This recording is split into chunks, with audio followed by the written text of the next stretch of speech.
Well, it was mostly an exercise in listening, Michael, where we listened to all their different.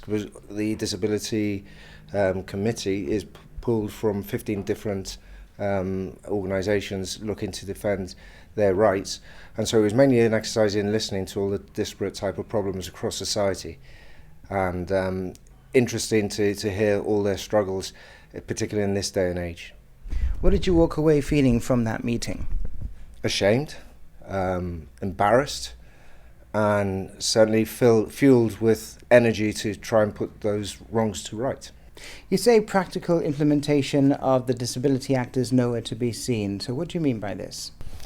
Well, if you look at just across society and at, for example, different places across Gibraltar, you'll see that access is a problem.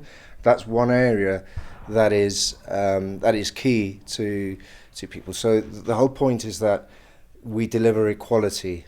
Equality is one of the pillars for Together Gibraltar, and we strongly believe that a failure to deliver equality, albeit part of equality, is a failure to deliver equality as a whole.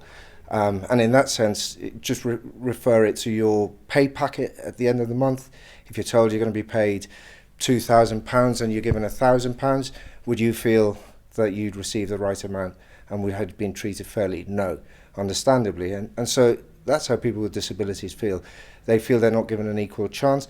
And if you look at the UN Convention, that's one of the obligations that it states, is that for people get rid of stereotypes in society, and so we start treating people equally and fairly like we ought to. And in a statement you've issued today, you say that this group of citizens must be put at the very top of the priority list. Why do you feel they're not? Well, clearly, just by listening to them, we can hear about all their troubles and their angst, particularly parents of disabled children, who are quite clearly very concerned for their future.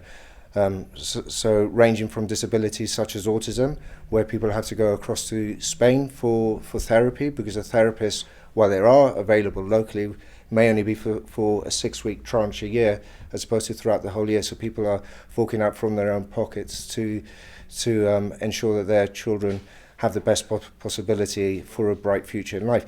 Other people with cerebral palsy, for example, even in the new school, despite certain facilities being in place for disabled people, initially weren't given fobs for the lifts. So of course, if there was a fire and everyone ran, lifts would stop operating in a fire, and therefore these people would be trapped at the top. That's been addressed, but things like this should be thought of in advance and not retrospectively, because people should be thought of as equal, and therefore afforded the grace of consideration in advance of projects taking place.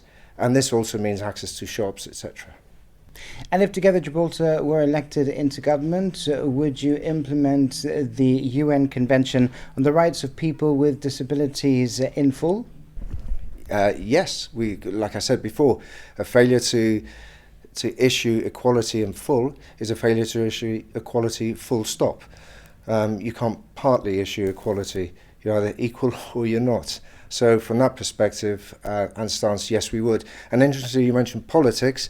At the last election, the Society for the Deaf lobbied government to provide more signage and other means of understanding what politicians are saying, the words at the bottom of the screen, and other implements to help physically disabled people understand what was going on. And that actually is ingrained in the UN Convention, a right to participate actively, not just in politics as a politician, but as a member of society.